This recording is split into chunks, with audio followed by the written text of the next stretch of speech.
పిల్లలు ఉన్నారా?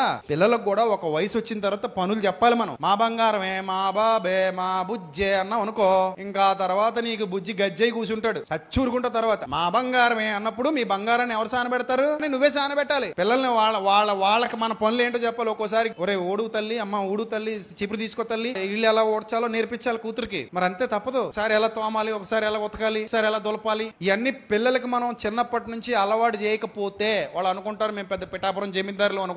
వాళ్ళ కాళ్ళ మీద వాళ్ళు నిలబడలేరు. రేపు పొద్దున కష్టం వస్తే తట్టుకోలేరు, బాధ వస్తే తట్టుకోలేరు, భయం వస్తే తట్టుకోలేరు, ఏ వచ్చినా తట్టుకోలేరు. ఎందుకు పనికిరాని వాళ్ళు అయిపోతారు. గాజు బొమ్మల్లాగా పడినా పగిలిపోతారు, గట్టిగా పట్టుకున్నా పగిలిపోతారు. అలా పగిలిపోయే బొమ్మలు కాదు మనకు కావాల్సింది. ఇనప ముక్కల్లాగా ఉండాలి, స్ట్రాంగ్ గా తయారవ్వాలి. తల్లిదండ్రులు పిల్లలకి శిక్షణ ఇవ్వాలి అన్ని పనుల్లో. తండ్రి తన పనుల్లో శిక్షణ ఇవ్వాలి. ఎండాకాలం సెలవులు వస్తున్నాయంటే ఇదిగో ఈ టైంకి పని చేసేసి ఆ తర్వాత నువ్వు ఆడుకోవడానికి పోతే పో. మన పిల్లలు మన బాధ్యతల్లో ఏం కావాలి? పాలి భాగస్తులు కావాలి. ఇంటికి డబ్బులు తెచ్చి ఇచ్చేసి వాడేసుకోండి అనడం కాదు. ఆ డబ్బు ఎలా వస్తుందో కూడా పిల్లలకి చెప్పాలి. అది ఎలా ఖర్చు పెట్టాలో నేర్పించాలి. అది ఎంత కష్టపడితే వస్తుందో చెప్పాలి. మన కుటుంబం ఎలా నడుస్తుందో చెప్పాలి. వాళ్ళ విషయంలో ఎందుకంత తాపత్రయపడుతున్నాం, ఎందుకంత ఆశపడుతున్నాం, వాళ్ళు ఏ స్థితిలో చూడాలనుకుంటున్నాం కూడా చెప్పాలి. ఇవన్నీ పిల్లలకి చెబుతూ పెంచుతూ ఉంటే వాళ్ళు కూడా మనతో పాటు మన కార్యాచరణలో పాలిభాగం తీసుకుంటారు. లేదురా నేను నీకు ఇస్తానే ఉంటా, నువ్వు వేసుకో ఎంజాయ్ చేసుకో అంటే ఆడింకి ఎప్పుడు నీకు దొరకడు. సో కుటుంబం మనకంత ఇంపార్టెంట్. మన కుటుంబంలో ప్రతి ఒక్కరికి బాధ్యతలు ఉన్నాయి.